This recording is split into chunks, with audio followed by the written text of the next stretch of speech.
In the last half hour, Rhode Island lawmakers passed a bill that would require Asian American history and culture to be taught in schools. From learning more about the internment of Japanese Americans to the successive stories of local Asian American Rhode Islanders. It'll be up to each district to decide what they want to dive into and how they do it. 12 News reporter Shiina LoSciuto spoke with the bill's sponsor and has more on what this might look like. Shiina?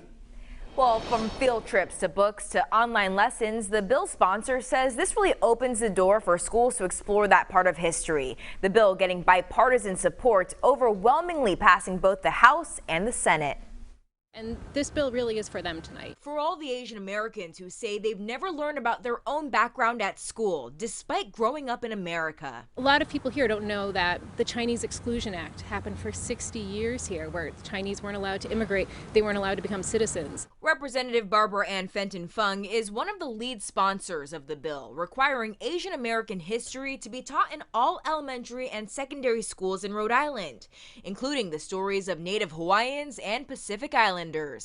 So there's a lot of amazing Asian Americans out there, but their story doesn't get told, and it doesn't become part of this big melting pot. And so that was the inspiration. It started about 2 years ago, and it's now become a national movement. We're going to be state number 4. The lawmaker says Rhode Island joins New Jersey, Connecticut, and Illinois in passing similar legislation. We don't always want to talk just about the bad stuff. We really want to show that positive side and their contributions in all these different fields. Well, kids just need their education, and this is a part of it. And 12 News spoke to some people in Providence who welcomed the idea, especially it being taught at a young age. It's with the Asian culture to know their background in America and to feel as one in school. Fenton Fung says this is a big moment also for her husband, former Cranston Mayor Alan Fung, Rhode Island's first Chinese American mayor. Asian Americans in the past few years have really suffered from a lot of anti-Asian bias, anti-Asian hate, and while this is not going to cure that overnight, this is the first step towards kind of improving that culture.